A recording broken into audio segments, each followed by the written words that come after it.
туруш жок демекчи, биз дароо эле биринчи конкурсту баштамакчыбыз. Кол чабуулар.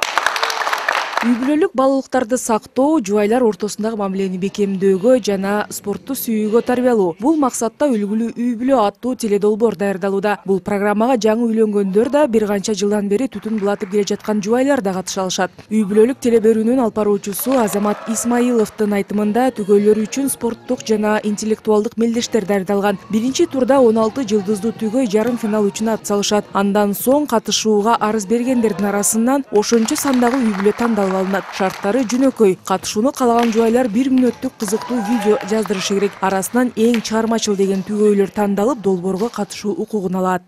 Бекем үй-бүлө, бекем мамлекетти курат деген уран менен да.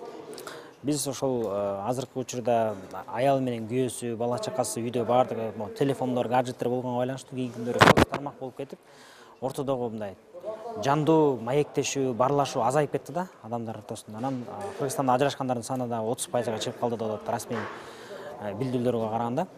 Ошон үчүн биз ушул бекем үй-бүлө болсун, бекем мамлекет болсун, үлгүлүү үй-бүлө болсун, башкаларга үлгүлүү болсун деп ушундай спорт тармагында интеллектуалдуу суроолор болот, спорт тармагында жарышуу болот, андан тышкары мындай чыгармачылык жарышы болот деп ушул 3 конкурсту бириктирип, анан үлгүлүү үй-бүлө деп ушундай долбоор ачтык.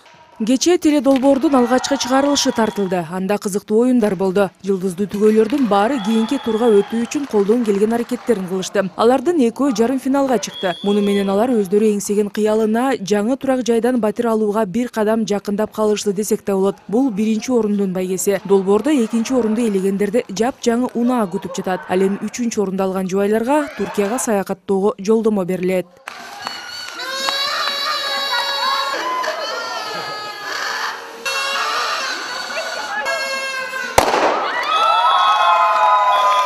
Аталган ток-шоуга белгилүү актерлор, ырчылар жана тиктокерлер катышты.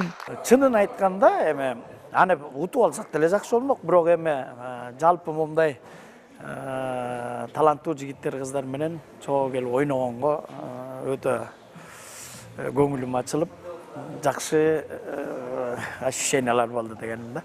Эми көрөбүз го чыкканда кандай болду, элдин баары күлбөсө болду. Үйдөн биз ойнобойбуз деле да, Асгат көбүнчө жумушта жүрөт, съемкада жүрөт дегенде. Бүгүн убакыттан пайдаланып мени көтөрдү, тамак берди дегенде жакшы оюн болду. Эсте каларлык. Бул оюн эң көңүлдүү, сонун жакшы долбоор экен. Бизге жакшы маанай тартуулады. Жеңилип калсак дагы мындай өкүнбөйбүз. Эң сонун маанай тартуулап ушул жерден алып кетип атабыз. Программанын биринчи чыгарылышы ушул дем алыш күндөрү НТС телеканалынан көрсөтүлөт. Кызыктуу берүүнү өткөрүп жибербеңиздер. Рахат Жаңыбекова, Кубат Кубанычбек уулу, Жанарбек Дуудурбек уулу, НТС.